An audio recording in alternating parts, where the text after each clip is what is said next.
वाहेगुरु जी का खालसा वाहेगुरु जी का फतेह। इन्होंने मैनू 10 मिनट दिते आ।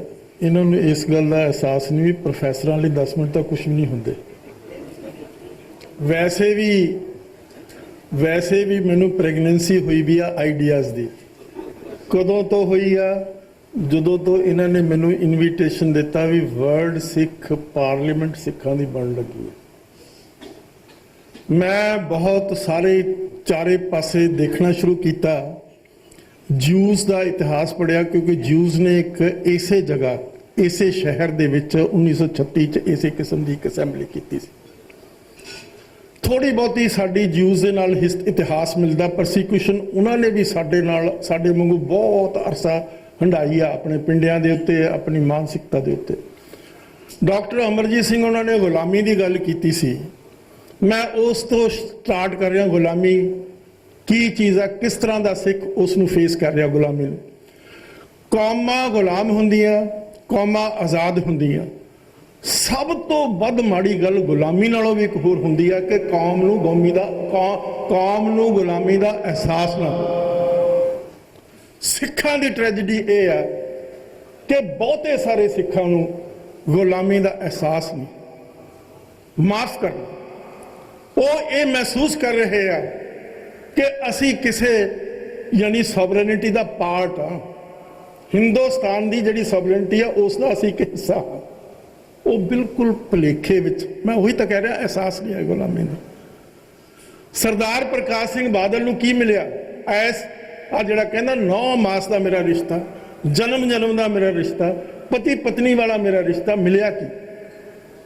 मैं एक सवाल किया उत्थे अखबार दे विच आर्टिकल लिख के 50,000 सिख किसान जिहड़े 1965 दे विच लाल बहादुर शास्त्री दे कहण दे उत्ते अपनियां जमीनां जायदादां बेच के गुजरात दे विच जमीनां खरीदियां। उन्होंने इंतकाल हो गए, पोजैशन हो गया, उन्होंने वाह लियां जमीनां और वो जमीनां बिल्कुल अनउपजाऊ सीगी, अनप्रोडक्टिव सीगियां। उन्होंने बेचारिਆਂ ने अपने खून पसीने के नाल उन्होंने उपजाऊ कर दिता, जंगली जानवर मार के उन्होंने आबाद कर दिता। और वो उन्होंने हुण कहा गुजरात के चीफ मिनिस्टर जिहड़ा इस वेले प्राइम मिनिस्टर है हिंदुस्तान का, उन्हें ये गल कही भी तुसीं इत्थों जमीनां दा पोजैशन छड्ड दे चले जाओ। जोरा जरबे धक्का जोरी आ कानून की गल की है। मैं एक बड़े बड़े ऑथर की कहानी पढ़ी, मैनी लॉस नो जस्टिस। बहुत कानून है हिंदुस्तान लेकिन इंसाफ तो है नहीं किसी पासे। भले मानसो इंतकाल है, पोजैशन है, प्रॉपर्टी खरीदी है पैसे देके, घर बार अपना बेच के, तो वो मतलब बेचारे जिहड़े किसान है जिन्हों का कोई बाली बारस नहीं माफ करना। मैं प्रकाश सिंह बादल को ओपनली लैटर लिखा, स्टेटमेंटां दित्तियां। मैं कहा क्यों नहीं तुसीं मोदी नूं ये गल कहंदे भी उन्होंने घट तो घट सैशन कोर्ट तो केस जित चुके हैं, गुजरात हाई कोर्ट तो केस जित चुके हैं, और एडा ये बदमाश प्राइम मिनिस्टर और उत्ते दा गुजरात का चीफ मिनिस्टर है, उसने सुप्रीम कोर्ट केस कर दिता। सुप्रीम कोर्ट दे विच तुहानूं पता बैठे वकील साहब सालाबदी लग जाते उत्थे। सुप्रीम कोर्ट स्वॉर्ड डेमोक्रेसी उन्होंने सिर दे उत्ते बिठाई। गुरु नानक ने की किया दुनिया दे मिनट दस ही मैं गल्लां बहुत ज़्यादा करनियां सीगियां पर मेरी इन्हां दी मजबूरी है, मैं इन्हूं अंडरस्टैंड करदा। एक हुंदा डी फैक्टो, एक हुंदा डी जीरो। अंग्रेजी के लफ्ज़ है बारो किए हुए दूसरी लैंग्वेजिस तो। डी फैक्टो हुंदा एक्चुअल प्रैक्टिस, असलियत की है उन्होंने कहने असीं डी फैक्टो। डी जीरो हुंदा जिहड़ा कानून के उत्ते हो, जिवें अपने चाहल साहब ने दसिया डी जीरो है जी, कानून बड़े है जी, बड़े इंसाफ मिल रहा। डी फैक्टो की है, कोई इंसाफ नहीं मिल रहा। कोई कानून किसी को इंसाफ नहीं दे रहा, गरीब को नहीं दे रहा, दलित को नहीं दे रहा, घट गिनती को नहीं दे रहा। गुरु नानक ने की किया, मेरे जिहड़ा अज तुसीं कर रहे हो उसने संगत बना दी। असैंबली तो सरकारां दे कॉन्स्टिट्यूशनां च हुंदी है। फिर गुरुआं ने, मैं ब्रीफली दसदा उहदी डिटेल च नहीं जांदा, की बनाया अकाल तख्त बना दिता। जे अकाल तख्त बनाया तो दरबार भी होएगा उत्थे। सॉवरेनिटी नू कैप्चर कर रहे हैं in de facto matter. D zero नहीं है, ਜਿਹੜੀ ਉਸ ਸਟੇਟ ਦੀ ਕਾਨੂੰਨੀ ਸੈਂਟਿਟੀ ਨਹੀਂ ਹੈ ਉਸ ਨੂੰ, ਲੇਕਿਨ ਅਸਲੀਅਤ ਦੇ ਵਿੱਚ ਉਹ ਸਿੱਖਾਂ ਲਈ ਕਿਹੜਾ ਦਰਬਾਰ ਹੈ, ਸਿੱਖਾਂ ਲਈ ਕਿਹੜਾ ਅਕਾਲ ਤਖਤ ਹੈ, ਸਿੱਖਾਂ ਲਈ ਕਿਹੜੀ ਸੰਗਤ ਹੈ। ਤਾਂ ਸਿੱਖਾਂ ਲਈ ਜਿਹੜੀ ਅਸੈਂਬਲੀ ਹੈ ਉਹ ਡੀ ਫੈਕਟੋ ਹੈ, in real sense, in reality. D ਫੈਕਟੋ ਦਾ ਮਤਲਬ ਇਨ ਰਿਐਲਿਟੀ। ਅੱਜ ਤੁਸੀਂ ਇੱਕ ਪਾਰਲੀਮੈਂਟ ਬਣਾਈ ਆ, ਮਾਫ ਕਰਨਾ ਰਾਤ ਮੇਰੀ ਇੱਕ ਗੱਲ ਹੋਈ, ਮੈਨੂੰ ਕਈਆਂ ਨਾਲ ਡਿਫਰੈਂਸਿਸ ਵੀ ਮੇਰੇ ਬਹੁਤ ਹੁੰਦੇ ਆ। ਇਹ ਯੂਨਿਟੀ ਦਾ ਰਾਗ ਗਾਉਂਦੇ ਰਹੇ, ਹਿੰਮਤ ਸਿੰਘ ਬਹੁਤ ਪਰੇਸ਼ਾਨ ਰਿਹਾ, ਆ ਸਾਹਿਬ ਜਿਹੜੇ ਸਟੇਟ ਸੈਕਟਰੀ ਇਹ ਵੀ ਨਾਲ ਹੀ ਬੜੇ ਪਰੇਸ਼ਾਨ। ਮੈਂ ਇਹਨਾਂ ਨੂੰ ਇੱਕ ਗੱਲ ਕਹੀ, ਮੈਂ ਕਿਹਾ 100% ਯੂਨਿਟੀ ਕਬਰਿਸਤਾਨ ਦੇ ਵਿੱਚ ਹੁੰਦੀ ਹੈ, ਜ਼ਿੰਦਾ ਕੌਮਾਂ ਦੇ ਵਿੱਚ ਕਦੇ ਵੀ 100% ਯੂਨਿਟੀ ਨਹੀਂ ਹੁੰਦੀ, ਡਾਈਸੈਂਟ ਹੁੰਦਾ, ਡਿਫਰੈਂਸ ਆਫ ਓਪੀਨੀਅਨ ਹੁੰਦਾ। ਕਿਉਂ ਤੁਸੀਂ ਇਸ ਗੱਲ ਤੇ ਰੋਂਦੇ ਹੋ? ਤੁਸੀਂ ਕਦਮ ਚੱਕੋਗੇ, ਟੇਕ ਬੇਬੀ ਸਟੈਪਸ। ਮੈਂ ਜਦੋਂ MA 'ਚ ਪੜ੍ਹਦਾ ਸੀ, ਮੈਂ ਇੱਕ ਪਿਕਚਰ ਦੇਖੀ ਸੀ, ਔਰ ਪਿਕਚਰ ਸੀ ਬ੍ਰੇਵ ਆਰ ਅਲੋਨ। ਉਸ ਨੇ ਮੇਰੀ ਮਾਨਸਿਕਤਾ ਦੇ ਉੱਤੇ, ਇੰਗਲਿਸ਼ ਪਿਕਚਰ ਸੀ, ਉਸ ਨੇ ਮੇਰੀ ਮਾਨਸਿਕਤਾ ਦੇ ਉੱਤੇ ਬਹੁਤ ਬੜਾ ਪ੍ਰਭਾਵ ਪਾਇਆ ਕਿ ਬਹੁਤੀ ਜ਼ਰੂਰਤ ਨਹੀਂ ਹੁੰਦੀ ਕਿਸੇ ਦੀ ਸਪੋਰਟ ਦੀ।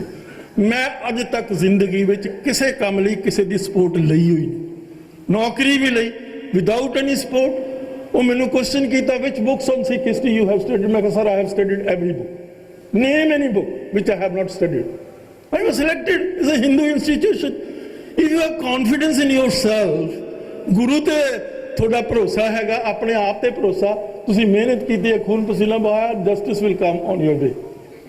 ਕਾਨੂੰਨ ਤੁਹਾਨੂੰ ਨਹੀਂ ਰਾਇ ਦੇਗਾ, ਤੁਹਾਨੂੰ ਗੁਰੂ ਰਾਇ ਦੇਗਾ। ਵਰਲਡ ਸਿੱਖ ਪਾਰਲੀਮੈਂਟ ਇੱਕ ਬਹੁਤ ਬੜਾ ਕਦਮ ਹੈ, ਔਰ ਇਹ ਕਦਮ ਜਿਸ ਤਰ੍ਹਾਂ ਆਮ ਇੱਥੇ ਬੈਠੇ ਸਟੇਜ ਤੇ ਆਏ ਕਈ ਬੰਦਿਆਂ ਨੇ ਕਿਹਾ 20 ਸਾਲ ਪਹਿਲਾਂ ਲੈਣਾ ਚਾਹੀਦਾ, 10 ਸਾਲ।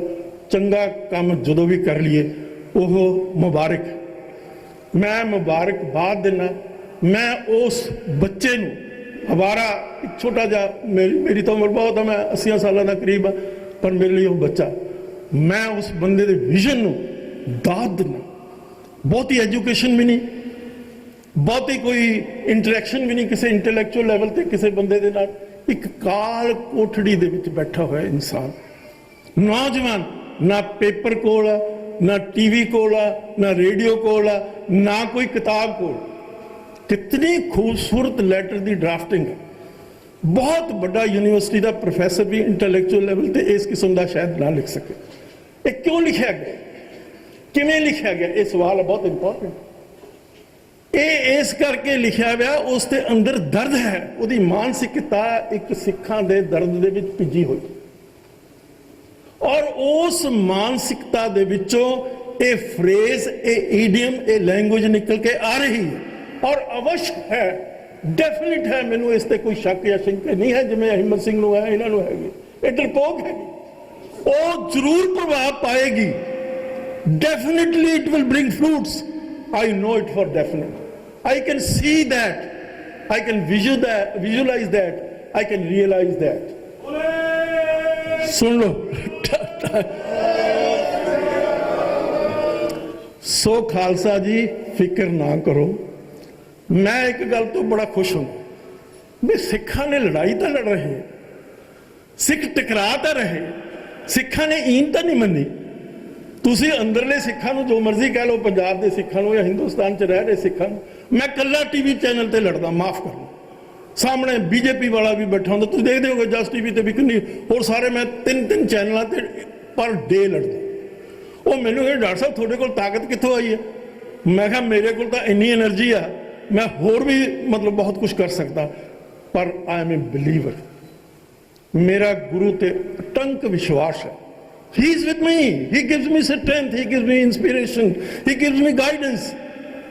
This young man has got guidance and inspiration from the Guru. Guru ਦੇ ਨਾਲ ਕਿੰਨੀ ਕੁ ਵੱਡੀ ਫੌਜ ਸੀ ਜੀ? ਗੁਰੂ ਨਾਨਕ ਦੇ ਨਾਲ ਕਿੰਨੇ ਬੰਦੇ ਸੀ? Only one man. ਕਿੱਡੀ ਬੜੀ ਘਾਲਨਾ, ਕਿੱਡਾ ਬੜਾ ਕੰਮ, ਕਿੱਡਾ ਬੜਾ ਆਦੇਸ਼, ਕਿੱਡੀ ਬੜੀ ਇੰਸਪੀਰੇਸ਼ਨ ਗੋਡ ਦੀ ਸੀ, ਪਰਮਾਤਮਾ ਦੀ ਸੀ, ਪ੍ਰੋਫਿਟ ਸੀ, ਮੈਸੇਂਜਰ ਸੀ, ਤੁਰਕੀ ਬਾਣੀ ਦੀ ਗੱਲ ਕਰਦਾ ਸੀ। ਅਖੀਰ 'ਚ ਨਿਕਲਿਆ ਤਾਂ ਇੱਕੋ ਹੀ ਲੈਣਾ ਜੀ, ਉਹ ਨਿਕਲੇ ਨਾ 5 7 10 ਤਾਂ ਨਹੀਂ ਨਿਕਲੇ, ਪਰਿਵਾਰ ਵੀ ਛੱਡ ਗਿਆ, ਪਿੱਛੇ ਹੋ ਗਿਆ। ਬਹੁਤੇ ਬੰਦਿਆਂ ਦੀ ਲੋੜ ਨਹੀਂ ਹੁੰਦੀ, ਲਾਸ਼ਾਂ ਹੁੰਦੀ। ਬਹੁਤੇ ਕਿੱਥੇ ਗਿਆ ਹਿੰਮਤ ਸਿੰਘ? ਹਿੰਮਤ ਸਿੰਘ ਬਹੁਤੇ ਬੰਦਿਆਂ ਦੀ ਲੋੜ ਨਹੀਂ, ਲਾਸ਼ਾਂ ਹੁੰਦੀਆਂ ਬਹੁਤੀਆਂ, ਔਰ ਲਾਸ਼ਾਂ ਦਾ ਭਾਰ ਚੱਕਣਾ ਬੜਾ ਔਖਾ। ਮਤਲਬ ਜਿਉਂਦੇ ਬੰਦੇ ਦਾ ਭਾਰ ਤੁਸੀਂ ਚੱਕ ਸਕਦੇ ਹੋ, ਲਾਸ਼ਾਂ ਦਾ ਭਾਰ ਚੱਕਣਾ ਬਹੁਤ ਔਖਾ ਹੁੰਦਾ, ਹੈਵੀ ਹੋ ਜਾਂਦੀ। ਤੋ ਇਸ ਕਰਕੇ ਇਸ ਗੱਲ ਦੀ ਚਿੰਤਾ ਨਾ ਲਾਓ, ਬੰਦੇ ਜਿੰਨੇ ਥੋੜੇ ਹੋਣਗੇ ਉਨਾ ਚੰਗਾ ਹੋਊਗਾ, ਔਰ ਤੁਸੀਂ ਆਪਣੇ ਮਕਸਦ ਨੂੰ ਜਲਦੀ ਅਚੀਵ ਕਰ ਲੋਗੇ। ਗੁਰੂਆਂ ਦੇ ਕੋਲ ਕਿੰਨੇ ਸੀ, ਕਿੱਡੀਆਂ ਫੌਜਾਂ ਸੀਗੀਆਂ, ਛੋਟੇ ਛੋਟੇ ਬੰਦੇ ਸੀ। ਆ ਦੇਸ਼ ਬੜਾ ਸੀ, ਇੰਸਪੀਰੇਸ਼ਨ ਸੀ, ਟਰੁਥ ਸੀ, ਓਨੈਸਟੀ ਸੀ, ਇੰਟੈਗ੍ਰਿਟੀ ਸੀ, ਮੈਸੇਜ ਸੀ, ਵਿਜ਼ਨ ਸੀ। ਗੁਰੂ ਨਾਨਕ ਨੇ ਇੱਕੋ ਹੀ ਧਰਮ ਦੁਨੀਆ ਦੇ ਵਿੱਚ ਹੋਇਆ ਮਾਫ ਕਰਨਾ, ਸਿੱਖ ਧਰਮ, ਜਿਹੜਾ ਤਲਵਾਰ ਦੀ ਨੋਕ ਤੇ ਨਹੀਂ ਵਧਿਆ। ਕੀ ਉਹ ਯਾਰ ਮੈਨੂੰ ਕੀ ਤੂੰ ਕਰੀ ਜਾ, ਗੱਲ ਕਰਨੀ ਹੋਵੇ ਕੰਮ ਦੀ ਤੇ ਟਾਈਮ ਦੇ ਵਿੱਚ ਬੰਨ੍ਹ ਦਿਓ। ਗੁਰੂ ਦਾ ਆਦੇਸ਼ ਟਾਈਮ ਤੋਂ ਬਿਯੋਂਡ ਆ, ਟਾਈਮ ਦੇ ਵਿਦਨ ਨਹੀਂ ਹੈ, ਸਮਝ ਗਏ ਨਹੀਂ? ਤਾਂ ਗੁਰੂ ਨੇ ਕੀ ਕੀਤਾ? ਗੁਰੂ ਦਾ ਇੱਕ ਮਿਰੇਕਲ ਹੈ, ਗੁਰੂ ਦਾ ਇੱਕ ਅਜੀਬ ਐਕਸਪੀਰੀਅੰਸ ਆ ਜਿਹੜਾ ਦੁਨੀਆ ਦੇ ਵਿੱਚ ਕਿਸੇ ਧਰਮ ਦੇ ਨੇ ਐਕਸਪੀਰੀਅੰਸ ਨਹੀਂ ਲਿਆ। ਇਸਲਾਮ, ਹਿੰਦੂਇਜ਼ਮ, ਸਾਰੇ ਜਿੰਨੇ ਜੂਡਾਇਜ਼ਮ, ਸਾਰੇ ਜਿਹੜੇ ਧਰਮ ਤਲਵਾਰ ਦੀ ਤੇ ਬੰਦੂਕ ਦੀ ਨੋਕ ਤੇ ਵਧੇ ਆ। ਇੱਕੋ ਧਰਮ ਹੈ, ਉਸ ਦਾ ਵਰਡ ਵੀ ਕੀ ਹੈ ਜੀ ਗੁਰੂ ਨਾਨਕ ਦਾ? ਦੱਸੋ ਕੀ ਹੈ ਵਰਡ? ਲਵ ਹੈ, ਪਿਆਰ ਹੈ। ਜੇ ਤੋ ਪ੍ਰੇਮ ਖਿਲਨ ਕਾ ਚਾਓ, ਸਿਰ ਤਰ ਤਲੀ ਗਲੇ ਮਿਰਿਓ, ਇਤ ਮਾਰਗ ਪੈਰ ਤਰੀਜੇ ਸਿਰ ਦੀਜੇ ਖਾਨ। ਜਿਹੜਾ ਹਿੰਦੂਆਂ ਦਾ ਨਾ ਉਹ ਲਵ ਨਹੀਂ ਹੈ, ਉਹ ਕਹਿੰਦਾ ਵੀ kill anybody, you kill for the peace. Hindu ਕਹਿੰਦਾ ਕਿਲ ਫॉर द ਪੀਸ, ਇਹ ਉਹਨਾਂ ਦਾ ਸਲੋਗਨ ਆ। ਅਸੀਂ ਪੀਸ ਲਈ ਮਾਰ ਰਹੇ ਹਾਂ ਲੋਕਾਂ ਨੂੰ, ਔਰ ਜਿਹੜੇ ਦੂਜੇ ਮਾਰ ਰਹੇ ਆ ਉਹ ਕਾਤਲ ਆ, ਅਸੀਂ ਕਾਤਲ ਨਹੀਂ ਹਾਂ। ਗੁਰੂ ਨੇ ਉਹ ਸਾਰੀ ਚੀਜ਼ ਦਾ ਜਵਾਬ ਇੱਕੋ ਗੱਲ ਵਿੱਚ ਕਹਿਤਾ, ਪ੍ਰੇਮ ਨਾਲ ਹੀ ਦੁਨੀਆ ਨੂੰ ਜਿੱਤਿਆ ਜਾ ਸਕਦਾ, ਪ੍ਰੇਮ ਨਾਲ ਹੀ ਤੁਸੀਂ ਦੂਸਰੇ ਨੂੰ ਕੰਕਰ ਕਰ ਸਕਦੇ ਹੋ, ਪ੍ਰੇਮ ਨਾਲ ਹੀ ਆਪਣਾ ਮੈਸੇਜ ਤੁਸੀਂ ਵਧਾ ਸਕਦੇ ਹੋ। ਸੋ ਆਪਣਾ ਹਿੰਮਤ ਸਿੰਘ ਜੀ, ਘਬਰਾਉਣ ਦੀ ਲੋੜ ਨਹੀਂ, ਪ੍ਰੇਮ ਭਾਵਨਾ ਇਹਦੇ ਵਿੱਚ ਰੱਖੋ, ਮੈਸੇਜ ਦਿਓ which should be universal as enunciated by Guru Nanak. You will certainly win. ਤੁਸੀਂ ਡੀ ਫੈਕਟੋ ਪਾਰਲੀਮੈਂਟ ਹੋ, ਉਹ ਡੀ ਜੂਰੋ ਪਾਰਲੀਮੈਂਟ ਹੈ, ਹਿੰਦੁਸਤਾਨ ਦੀ ਝੂਠੀ ਹੈ, ਉਹ ਝੂਠੀ ਪਾਰਲੀਮੈਂਟ ਹੈ, ਉਹ ਝੂਠ ਦੇ ਉੱਤੇ ਆਧਾਰਿਤ ਹੈ। ਤੁਹਾਡੀ ਜਿਹੜੀ ਪਾਰਲੀਮੈਂਟ ਹੋਏਗੀ ਸੱਚ ਦੇ ਉੱਤੇ ਆਧਾਰਿਤ ਹੋਏਗੀ, ਸੱਚ ਹੀ ਉਸ ਦਾ ਬੇਸ ਹੋਏਗਾ, ਜਿਹੜਾ ਗੁਰੂ ਨਾਨਕ ਦਾ ਵਰਲਡ ਵਿਊ ਹੈ, ਗੁਰੂ ਨਾਨਕ ਦਾ ਜਿਹੜਾ ਮਿਸ਼ਨ ਹੈ। ਸੋ ਧੰਨਵਾਦ। ਮੇਰੇ ਕੋਲ ਗੱਲਾਂ ਬੜੀਆਂ, ਜੇ ਸੁਣਨ ਦਾ ਟਾਈਮ ਹੋਵੇ ਜਾਂ ਪੇਸ਼ੈਂਸ ਹੋਵੇ, ਹੁਣ ਇਹਨਾਂ ਦੀ ਵੀ ਮੈਂ ਮਜਬੂਰੀ ਸਮਝਦਾ, ਇਹ ਵਿਚਾਰਿਆਂ ਨੇ ਇੰਨਾ ਖਰਚਾ ਵਰਚਾ ਜਿਹਾ ਕੀਤਾ ਹੋਇਆ, ਤੋ ਇਹਨਾਂ ਦੀ ਗੱਲ ਸੁਣ ਲਓ। ਧੰਨਵਾਦ ਤੁਹਾਡਾ, ਮਿਹਰਬਾਨੀ। ਵਾਹਿਗੁਰੂ ਜੀ ਕਾ ਖਾਲਸਾ।